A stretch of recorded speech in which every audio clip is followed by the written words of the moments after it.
नमस्कार छात्रों, फिर से एक बार आप सभी का स्वागत करता हूं। और हमारे प्रश्न पत्र क्रमांक 11 के अंतर्गत दूसरा जो टॉपिक चल रहा है, भाषा के विविध रूप, इसके अंतर्गत हमने इसके पहले 3 रूप देखे हैं। और अभी हमारे पाठ्यक्रम में जो चौथा रूप दिया है राष्ट्रभाषा, तो इसके पहले हमने बोली, परिनिष्ठित भाषा, राजभाषा और अंतिम पाठ्यक्रम में दिया हुआ रूप जो है राष्ट्रभाषा, उसको हम थोड़ा सा देखने वाले हैं। इसके पहले मैंने परिनिष्ठित भाषा और राजभाषा में अंतर क्या है, बोली और परिनिष्ठित भाषा में क्या अंतर है, साथ ही साथ किस प्रकार भाषा का दायरा बढ़ने से भाषा के रूप बदल जाते हैं, और उसको हमने बोली, परिनिष्ठित भाषा, राजभाषा, राष्ट्रभाषा ये नाम दिए हैं। तो इसके आधार पर हम समझ रहे हैं कि जैसे जैसे भाषा विकसित होती है, विस्तृत भूभाग तक वो बोली जाती है, समझी जाती है, उस दौरान वह भाषा के रूप को भी बदलती है और वो अपने रूप को बदलने के साथ साथ उसको एक नया नाम वहाँ पे दिया जाता है, और यही नाम जो है भाषा के रूप में हम वहाँ पे देख रहे हैं। तो इस लेक्चर में मैं आपको राजभाषा के आगे राष्ट्रभाषा क्या होती है, मतलब राष्ट्रभाषा ये जो भाषा का रूप है सबसे व्यापक रूप माना जाता है, सबसे विपुल रूप माना जाता है, प्रदेश की दृष्टि से विचार किया जाए तो सबसे बड़ा रूप माना जाता है। तो राष्ट्रभाषा किसे कहें, बोली, परिनिष्ठित भाषा, राजभाषा, इन तीनों की तुलना में राष्ट्रभाषा किस प्रकार अलग होती है, ये थोड़ी सी बात हम समझने वाले हैं। और उसके पहले मैं एक बात आपको समझाना चाहता हूं कि देखिएगा, किसी भी देश को या किसी भी राष्ट्र को बनने के लिए उसके पास 4 चीजें होनी आवश्यक है। कौन कौन सी? पहला, उस देश का अपना राष्ट्रगान होना चाहिए। दूसरा, उस देश का अपना राष्ट्रध्वज होना चाहिए। तीसरा, उस देश का अपना राष्ट्रीय भूभाग होना चाहिए। और चौथा जो है, उस देश की अपनी राष्ट्रभाषा होनी चाहिए। तो इस आधार पर आपको समझ में आया होगा कि कोई भी देश जब बनता है तो उस देश को बनने के लिए कम से कम 4 चीजों की आवश्यकता होती है: राष्ट्रध्वज, राष्ट्रभाषा, उसका भूभाग या प्रदेश, भौगोलिक प्रदेश कह सकते हैं, और राष्ट्रगीत। तो उस हिसाब से हमारे देश में राष्ट्रगीत मौजूद है, राष्ट्रध्वज मौजूद है, हमारे देश का भूभाग भी हमने सीमाबद्ध किया है, और साथ ही साथ हमारे लिए, हमारे देश के लिए राष्ट्रभाषा भी है। उसके बारे में ही हम थोड़ी सी जानकारी वहां पे लेने वाले हैं। देखिएगा, होता यह है कि बहुत बार हम राष्ट्रभाषा और राजभाषा लगभग एक ही है, इस गलतफहमी में रहते हैं। तो हिंदी के छात्रों को विशेषता इस बात का ध्यान रखना जरूरी है कि हम राजभाषा और राष्ट्रभाषा के अंतर को हमें समझना बेहद जरूरी है, क्योंकि आप कहीं पर भी नौकरी के लिए, इंटरव्यू के लिए जब जाते हैं तो वहां पे जानबूझकर ये प्रश्न पूछा जाता है, हिंदी भारत की राजभाषा है या राष्ट्रभाषा है। अब ये विवाद चल रहा है उसके ऊपर, लेकिन मैं अभी जो बातें बताऊंगा उसको आधार बनाकर आप उस सवाल का जवाब दे सकते हैं। तो अंत में मैं उसका जवाब भी दे दूंगा। सबसे पहले राष्ट्रभाषा के बारे में हम जानकारी ले लेंगे। इसके पहले मैंने राजभाषा के बारे में जानकारी दी है, तो उसको भी थोड़ा सा ध्यान में रखिए। उसके साथ तुलना करके थोड़ा सा ये बातें मैं जोड़ के आपको समझाने की कोशिश करूंगा। तो पहली बात क्या है राष्ट्रभाषा के संदर्भ में, देखिए, राष्ट्रभाषा जन सामान्यों की भाषा होती है, अर्थात जनमन की भाषा होती है। मतलब क्या है, राष्ट्रभाषा जो है जन सामान्य मतलब देश के सामान्य आम आदमी की भाषा होती है, और जनमन की मतलब सामान्य जनता जिस भाषा का प्रयोग करती है वो भाषा जो है राष्ट्रभाषा होती है। मतलब जनता के व्यवहार के लिए, दैनंदिन बोलचाल के लिए जो भाषा इस्तेमाल होती है वो राष्ट्रभाषा है, ऐसा समझ लीजिए। दूसरी बात है, यह भाषा राष्ट्र की संस्कृति की परिचायक होती है। मतलब राष्ट्रभाषा में वह क्षमता होती है कि वो संपूर्ण देश के सांस्कृतिक परिवेश को या सांस्कृतिक धरोहर को परिचित करा के देने की क्षमता रखती है। मतलब विदेश का कोई व्यक्ति अगर भारत में आता है तो उस व्यक्ति को अगर भारत की संस्कृति का अगर हमें कुछ जानकारी देनी है तो उस व्यक्ति को सबसे पहले हिंदी में लिखा हुआ जो जितना भी साहित्य है उसके आधार पर वो राष्ट्र की संस्कृति को समझ सकता है। तो मुझे बताना क्या है कि दूसरी बात हमने देखी कि यह राष्ट्र की संस्कृति की परिचायक होती है। मतलब राष्ट्र में मौजूद जो संस्कृति है या राष्ट्र जिस संस्कारों से चलता है या देश जिन संस्कारों से चलता है उन संस्कारों को पहचानने के लिए राष्ट्रभाषा वहां पे महत्वपूर्ण भूमिका निभाती है। तीसरी बात राष्ट्रभाषा से संबंधित है, संबंधित राष्ट्र के लोग आपसी व्यवहार में राष्ट्रभाषा का उपयोग करते हैं। मतलब देखिएगा, भारत के बारे में अगर विचार किया जाए तो भारत एक बहुभाषी राष्ट्र है। बहुभाषी मतलब कि इस देश में बहुत सारी भाषाएं बोली जाती है। तब वहां पे महाराष्ट्र, कर्नाटक, पंजाब, केरल, उड़ीसा, तमिलनाडु जितने भी राज्य हैं उन राज्यों की अपनी अपनी भाषा है, लेकिन वह सभी भाषाएं जो है अपने अपने राज्यों में बोली जाती है। उसके आगे जाकर जब महाराष्ट्र का आदमी किसी दूसरे राज्य में जब चला जाता है तब उसके पास दूसरे राज्य के लोगों को संपर्क करने के लिए ये राष्ट्रभाषा जो है वहां पे महत्वपूर्ण भूमिका निभाती है। इसलिए राज्य के स्तर पर विचार किया जाए तो हम अपना कामकाज जो है राज्य की भाषा में कर सकते हैं, लेकिन राज्य के बाहर जब हम चले जाते हैं तब हमें राष्ट्रभाषा को अपनाना पड़ता है, और यही राष्ट्रभाषा संपूर्ण देश की संपर्क भाषा भी होती है।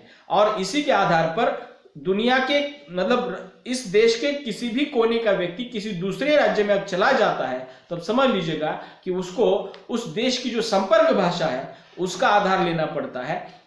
हम भी मराठी भाषी है, हम महाराष्ट्र में मराठी बोलते हैं। जब तक हम महाराष्ट्र के दायरे में घूम फिर रहे हैं तब तक हम मराठी से काम चला सकते हैं, लेकिन हम अगर कहीं घूमने के लिए चले जाते हैं, जम्मू कश्मीर चले जाते हैं, तो आपको वहां पे मराठी बोलकर काम नहीं चलेगा। वहां पे आपको हिंदी में ही वहां पे कुछ बातें जो है या वार्तालाप जो है वहां के लोगों के साथ करना पड़ेगा, तभी आप वहां पे जहां जो भी कुछ पूछना चाहते हैं उसका उत्तर आपको मिल सकता है। तो इस वजह से राष्ट्रभाषा जो है संबंधित राष्ट्र के लोग आपसी व्यवहार में इसका उपयोग करते हैं, संपर्क के लिए उपयोग करते हैं। संपर्क का तात्पर्य यह है कि आप अगर किसी दूसरे स्थान पर चले गए हैं, वहां के स्थान की कुछ जानकारी आपको चाहिए, तो वहां पे संपर्क भाषा के रूप में राष्ट्रभाषा का इस्तेमाल किया जाता है। अगली बात या चौथी बात कह लीजिएगा इसको, यह विद्वानों से लेकर आम आदमी तक संपर्क भाषा के रूप में काम करती है। अब राष्ट्रभाषा के बारे में अगला तथ्य क्या है, अगली उसकी विशेषता यह है कि देश के जितने भी बड़े बड़े विद्वान हैं उनसे लेकर आम आदमी तक की ये भाषा जो है आपसी संपर्क की भाषा होती है। और अगली बात यह है कि अगला तथ्य पांचवा, हिंदी भारत की मौखिक आधार पर मान्य या स्वीकृत की गई राष्ट्रभाषा है और संविधान के द्वारा स्वीकृत राजभाषा है। अब हिंदी के बारे में भारत देश में ये विवाद का मुद्दा है कि हिंदी राजभाषा है या राष्ट्रभाषा है। तब उसके बारे में थोड़ी सी जानकारी मैं आपको बता देता हूं कि राष्ट्रभाषा की अगर परिभाषा की जाए तो समझ लीजिएगा कि आसान परिभाषा है कि जिस देश के लोग जिस भाषा को ज्यादा से ज्यादा बोलते हैं, समझते हैं अथवा उसमें व्यवहार करते हैं, तो वह भाषा उस देश की राष्ट्रभाषा होती है। साथ ही साथ उस राष्ट्रभाषा में उस देश की सांस्कृतिक धरोहर को परिचयित करने की क्षमता होती है, वह भाषा राष्ट्रभाषा है। तो इस परिभाषा के आधार पर हम अगर विचार करेंगे तो हिंदी जो है ज्यादा से ज्यादा लोगों द्वारा व्यवहार में लाने वाली भाषा है, ज्यादा से ज्यादा लोगों द्वारा बोली जाने वाली भाषा है। तो इस निष्कर्ष के आधार पर विचार करेंगे तो हिंदी निश्चित तौर पर भारत की राष्ट्रभाषा है। और राष्ट्रभाषा के बारे में दूसरी एक बात मैं आपको बताना चाहता हूं कि हमारे संविधान में हिंदी के राजभाषा का उल्लेख किया गया है, लेकिन राष्ट्रभाषा का उल्लेख नहीं हुआ है।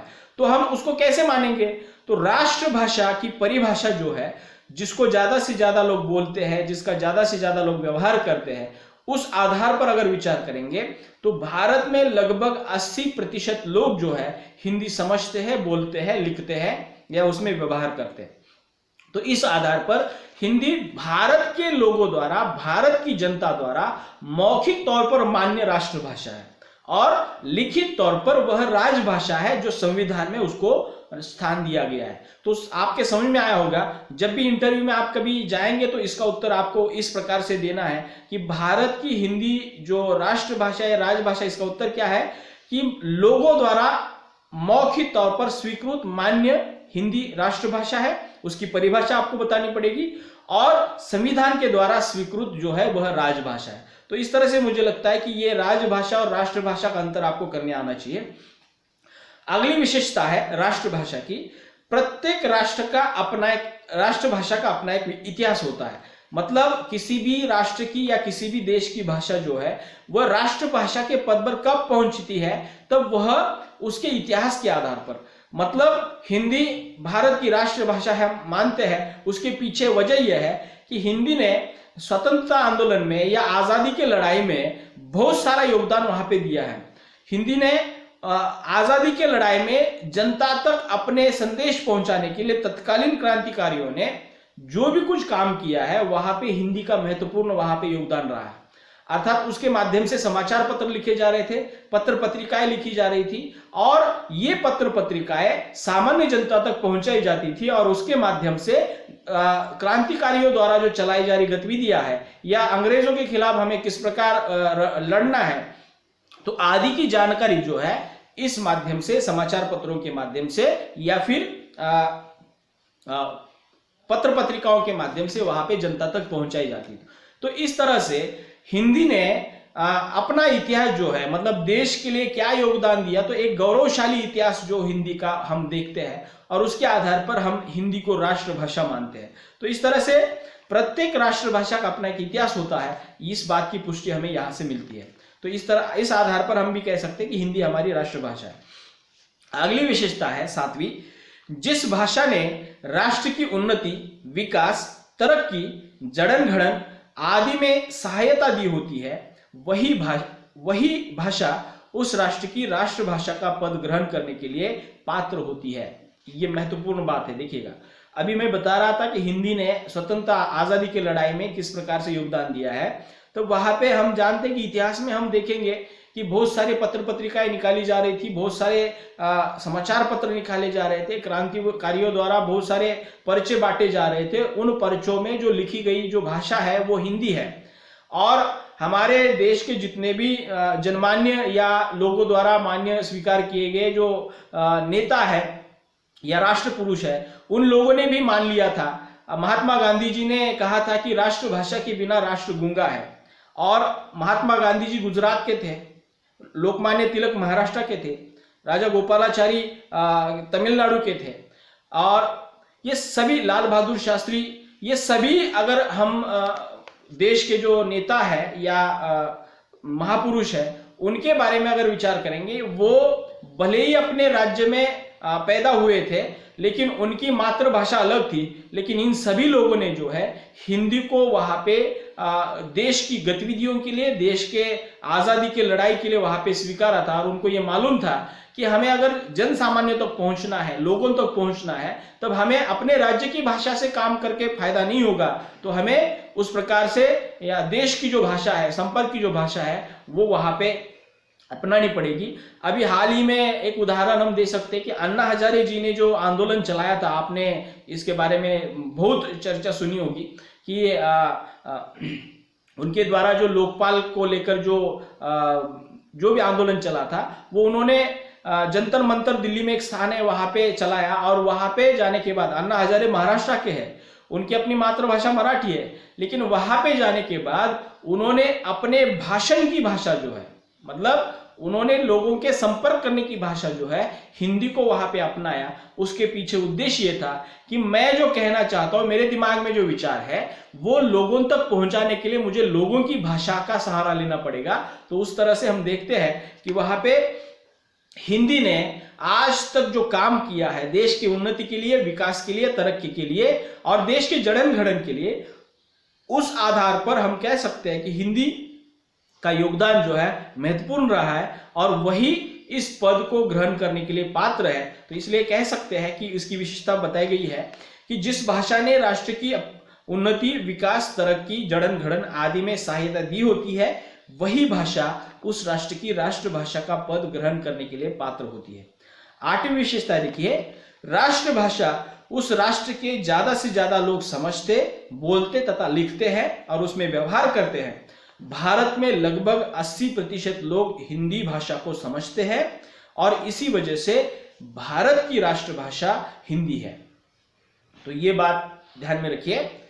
अगली बात है राष्ट्रभाषा के संदर्भ में, राष्ट्रभाषा आसान, सरल, सीधी और बोधगम्य होती है। मतलब क्या है कि ये भाषा ज्यादा कठिन नहीं है, सामान्य से सामान्य लोग भी इस भाषा को अपनाते हैं। उसके पीछे की वजह यह है कि यह आसान होती है, सरल होती है और बोधगम्य होती है। बोधगम्य माने आसानी से समझने में वो आती है, इसलिए राष्ट्रभाषा की ये विशेषता हम मान सकते हैं।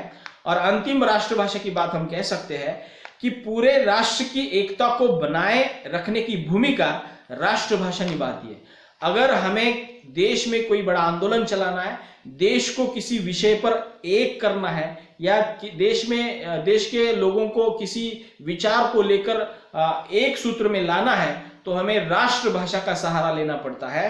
तो इस आधार पर हम कह सकते हैं कि संपूर्ण राष्ट्र की एकता को बनाए रखने के लिए राष्ट्रभाषा महत्वपूर्ण भूमिका निभाती है। और मुझे लगता है आज तक हिंदी ने ये भूमिका जो है और अच्छी तरह से और बहुत ही अच्छी तरह से वहां पे निभाई है। इस वजह से हम भारत का भले ही वो भारत देश बहुभाषीय राष्ट्र होने दीजिए, वह भाषा के आधार पर एक हो जाता है। एकता का सूत्र जो है भारत में अच्छी तरह से हिंदी के माध्यम से वहां पे गूंथा जाता है।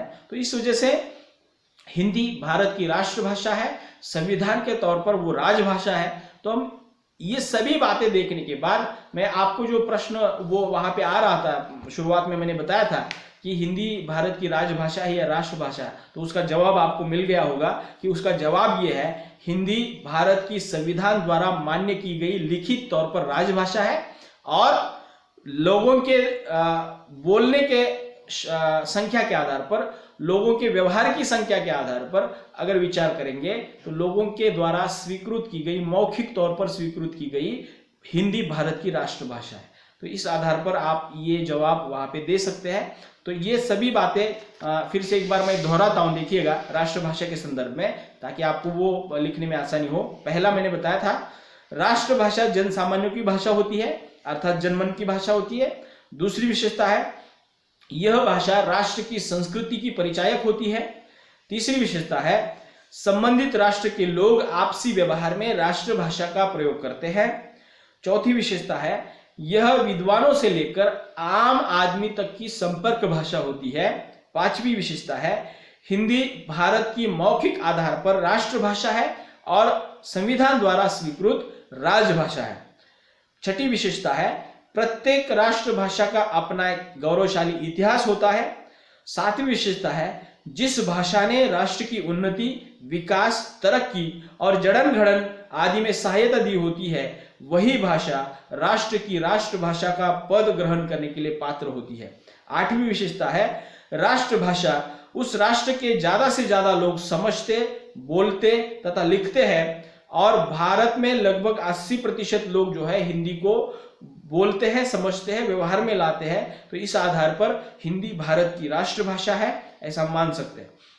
नवी विशेषता है, राष्ट्रभाषा बोलने में आसान, सरल और सीधी और बोधगम्य होती है। और अंतिम विशेषता है, पूरे राष्ट्र की एकता को बनाए रखने के लिए राष्ट्रभाषा महत्वपूर्ण भूमिका निभाती है। तो ये लगभग 10 बातें जो है राष्ट्रभाषा से संबंधित है।